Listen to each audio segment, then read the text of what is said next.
सभी को नमस्कार। यह जानकर हार्दिक प्रसन्नता हो रही है कि भावराव देवव्रत सरस्वती विद्या मंदिर द्वारा अक्टूबर माह की डिजिटल पत्रिका का प्रकाशन किया जा रहा है। पत्रिका में विषय विशेषज्ञों की राय, माह भर होने वाले पर्व, त्योहारों और महत्वपूर्ण हस्तियों द्वारा राजनीतिक, साहित्यिक, विज्ञान और कला जैसे क्षेत्रों में उनके महत्वपूर्ण योगदान को प्रकाशित किया जाता है। पत्रिका में विद्यालय की गतिविधियों की जानकारी, विभिन्न समसामयिक विषयों पर आधारित लेख, कहानी, कविता, सामान्य जानकारियाँ व महत्वपूर्ण जानकारियों का भी प्रकाशन किया जाता है। पत्रिका के माध्यम से विद्यालय की उपलब्धियों की जानकारी, संस्कृति, धार्मिक तथा पारंपरिक रीति रिवाजों का ज्ञान भैया बहनों एवं आम जनमानस को सहजता से प्राप्त हो सकेगा। मैं मां शारदा का वरदास्त्र प्राप्त करने वाले विद्यालय के आचार्यों और भैया बहनों को अपनी शुभकामनाएं प्रेषित करता हूं। धन्यवाद। नमस्कार। भावराव देवव्रत सरस्वती विद्या मंदिर नोएडा में उड़ान पत्रिका के अक्टूबर माह के डिजिटल अंक के साथ मैं सरिता आप सभी का हार्दिक अभिनंदन एवं स्वागत करती हूँ। आइए जाने अक्टूबर माह में कौन कौन सी गतिविधियां आयोजित की गई। दिनांक 4 अक्टूबर 2025 को इंग्लिश कम्युनिकेशन के 34वें बैच का उद्घाटन हुआ। दिनांक 5 अक्टूबर 2025 को द्वादश की बहन श्रुति ने स्वच्छता ही सेवा विषय पर उद्बोधन दिया गया। दिनांक 3 अक्टूबर से 8 अक्टूबर तक विद्यालय में स्वच्छता सप्ताह भी मनाया गया। इसके अंतर्गत द्वादश की बहनों ने प्रतिदिन इस विषय से संबंधित उद्बोधन प्रस्तुत किए। सर्वप्रथम आप सभी को स्वच्छता दिवस की हार्दिक शुभकामनाएं। हमारे विद्यालय में 3 अक्टूबर से लेके 8 अक्टूबर तक स्वच्छता सप्ताह मनाया जा रहा है।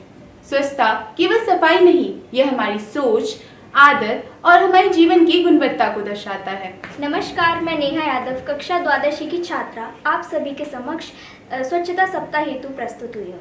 हमारे विद्यालय में 3 अक्टूबर से 8 अक्टूबर के मध्य ये स्वच्छता सप्ताह मनाया जाएगा। नमस्कार, मैं श्रुति कक्षा द्वादशी की छात्रा आज आप सभी के समक्ष स्वच्छता सप्ताह हेतु कुछ प्रस्तुत करने आई हूँ। हम अपने विद्यालय में 3 अक्टूबर से 8 अक्टूबर के मध्य ये सप्ताह मनाएंगे। दिनांक 7 अक्टूबर 2025 को इंग्लिश कम्युनिकेशन के 34वें बैच के प्रतिभागी आचार्य बंधुजन को माननीय क्षेत्रीय संगठन मंत्री श्रीमान डोमेश्वर साहू जी का मार्गदर्शन प्राप्त हुआ।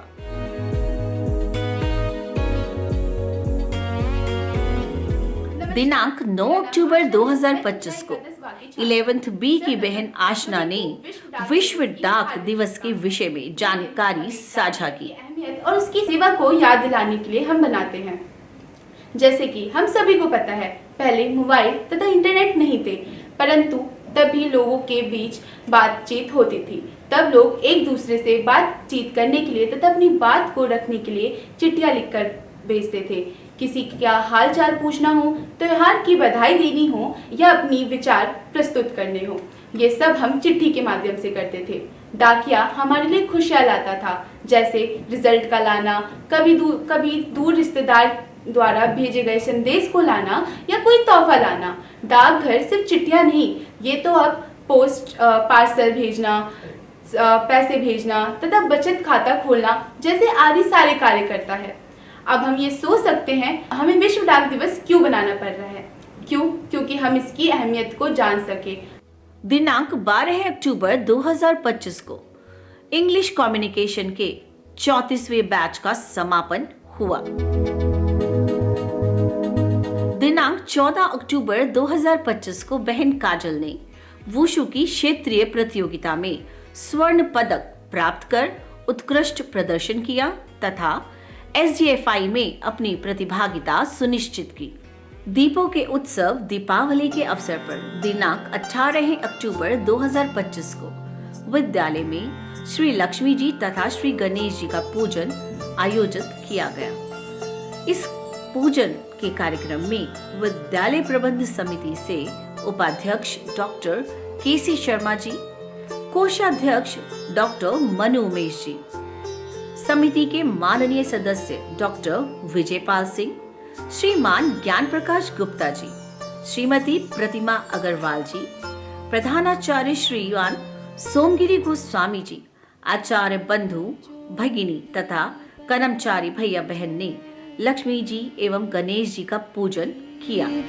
ज्योति परम ज्योति, दीप ज्योति जनार्दन, दीपो हर्तुमे पापम, दीप ज्योति नमोस्तुते। शुभं करोतु कल्याणं, आरोग्यं सुख संपदः, द्वेष बुद्धि विनाशाय, आत्मज्योति नमोस्तुते। आत्मज्योति प्रदीप्ताय, ब्रह्मज्योति नमोस्तुते। ब्रह्मज्योति प्रदीप्ताय, गुरुर्ज्योति नमोस्तुते। दिनांक 27 अक्टूबर 2025 को क्षेत्रीय विज्ञान मेला में विद्यालय के कुल 9 भैया बहन ने प्रतिभाग किया। मेडल्स की टैली इस प्रकार है: 7 स्वर्ण पदक तथा 1 रजत पदक। भैया बहन ने उत्कृष्ट प्रदर्शन किया तथा विद्यालय का नाम रोशन किया।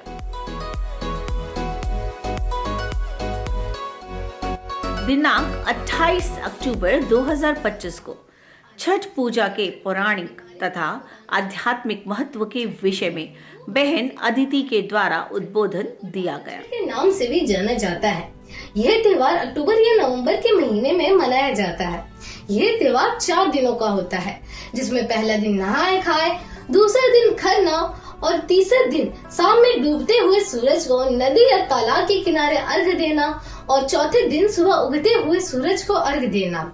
इस त्योहार पे भगवान सूर्य और छठी माता की पूजा की जाती है। लोग इस त्योहार पर 3 दिन का उपवास रखते हैं। ये त्योहार बिहार, झारखंड और उत्तर प्रदेश में बेहद ही धूमधाम से मनाया जाता है। छठ पूजा महाभारत काल से चली आ रही है। पहली बार छठ पूजा माता कुंती ने संतान प्राप्ति की इच्छा से की थी। उन्होंने सरस्वती नदी में सूर्य देव की पूजा की, तभी उन्हें संतान प्राप्ति का वरदान मिला और सूर्य पुत्र कर्ण का जन्म हुआ। छठी माता को प्रकृति की देवी और संतान प्राप्ति भी कहते हैं। आप सभी के मन में ये सवाल उठ रहा होगा कि ये छठ क्यों जरूरी है और इसे धूमधाम से क्यों मनाया जाता है। ये छठ जरूरी है समाज के लिए नहीं, धर्म के लिए नहीं। ये छठ जरूरी है हम आपके लिए जो अपनी जड़ों से कट रहे हैं, उन बेटों के लिए जिनके घर आने का बहाना है ये, उस माँ के लिए जिन्हें अपनी संतान को देखे महीनों हो जाते हैं, उस परिवार के लिए जो टुकड़ों में बंट गए हैं। ये छठ जरूरी है हर उस नई पौध के लिए जिन्हें नहीं पता कि 2 कमरों से बड़ा भी घर होता है, उनके लिए जिन्होंने नदियों को सिर्फ किताबों में देखा है। ये छठ जरूरी है उस परंपरा को जिंदा रखने के लिए जो समानता की वकालत करता है, जो उगते सूरज को ही नहीं डूबते सूरज को भी प्रणाम करता है। ये छठ जरूरी है गागर, नींबू और सुथनी जैसे फलों को जिंदा रखने के लिए, सूप और गौरव बनाने वालों के लिए, ये बतलाने के लिए कि समाज में इनका भी महत्व है। ये छठ जरूरी है और बेहद जरूरी है। धन्यवाद। आप सभी को छठ की हार्दिक शुभकामनाएं। दिनांक 29 अक्टूबर 2025 को सीबीएसई प्रोजेक्ट वीर गाथा 5.0 के अंतर्गत विद्यालय में पोस्टर बनाओ, कविता सुनाओ तथा निबंध लेखन प्रतियोगिताओं का आयोजन किया गया। इसमें भैया तथा बहन ने उत्साहपूर्वक प्रतिभाग किया।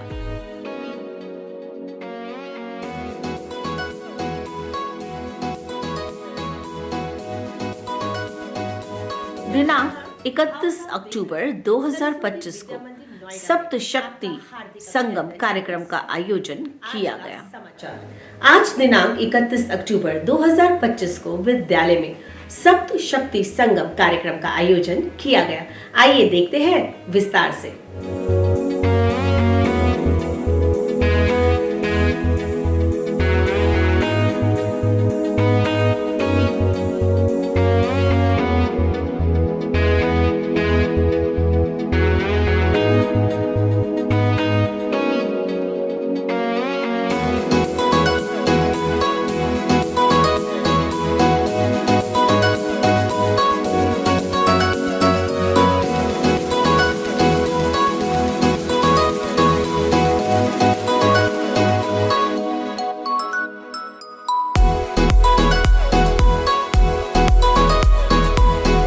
कार्यक्रम का शुभारंभ मुख्य अतिथि श्रीमती शारदा चतुर्वेदी, अध्यक्षा श्रीमती सुमन गुप्ता जी तथा मुख्य वक्ता डॉक्टर कविता रस्तोगी जी, प्रधानाचार्य श्री राधा कृष्ण सरस्वती बालिका विद्या मंदिर नोएडा द्वारा दीप प्रज्वलन से किया गया तथा माता सरस्वती की संस्कृत वंदना प्रस्तुत की गई।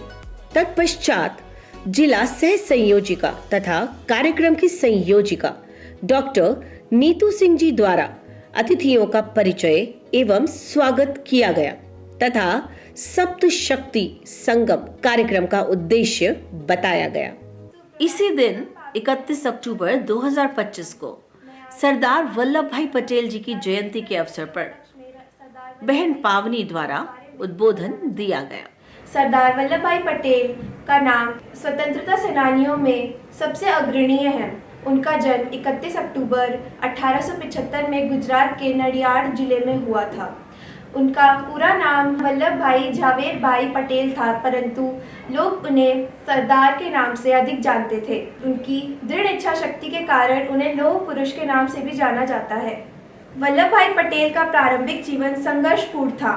उनके परिवार की आर्थिक स्थिति बहुत अच्छी नहीं थी, लेकिन उन्होंने अपनी शिक्षा जारी रखी। उन्होंने अपनी प्रारंभिक शिक्षा स्थानीय विद्यालय में प्राप्त की और बाद में कानून की पढ़ाई करने के लिए इंग्लैंड गए। इंग्लैंड से बैरिस्टर की डिग्री प्राप्त करी और उन्होंने भारत लौटकर वकालत शुरू करी। उनकी वकालत में सफलता के कारण वे जल्द ही गुजरात के प्रमुख वकीलों में गिने जाने लगे। वल्लभ भाई पटेल का भारतीय स्वतंत्रता संग्राम में योगदान अविस्मरणीय है। वे महात्मा गांधी के अनुयायी बने व उनके साथ खेड़ा सत्याग्रह और बारडोली सत्याग्रह में भूमिका निभाई। बारडोली सत्याग्रह के बाद ही उनका नाम सरदार पड़ा। सरदार पटेल ने भारतीय प्रशासनिक सेवा IAS की स्थापना में महत्वपूर्ण भूमिका निभाई। वल्लभ भाई पटेल का निधन 15 दिसंबर 1950 को हुआ, लेकिन उनके कार्यों और योगदान को कभी भुलाया नहीं जा सकता। उनके सम्मान में 31 अक्टूबर को राष्ट्रीय एकता दिवस के रूप में मनाया जाता है। 2018 में उनके सम्मान में स्टैच्यू ऑफ यूनिटी का निर्माण किया गया, जो विश्व की सबसे ऊंची प्रतिमा है।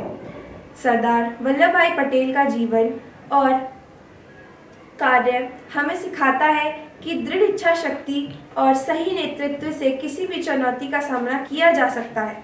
उनकी देशभक्ति, कूटनीति और नेतृत्व क्षमता में उन्हें भारतीय इतिहास में अमर बना दिया। भारतीय स्वतंत्रता संग्राम और देश की एकता के लिए उनका योगदान अनमोल है और वे सदैव हमारे दिलों में जीवित रहेंगे। धन्यवाद। इस अंक में बस इतना ही। फिर एक बार एक और नए अंक के साथ होगी मुलाकात। तब तक के लिए नमस्कार।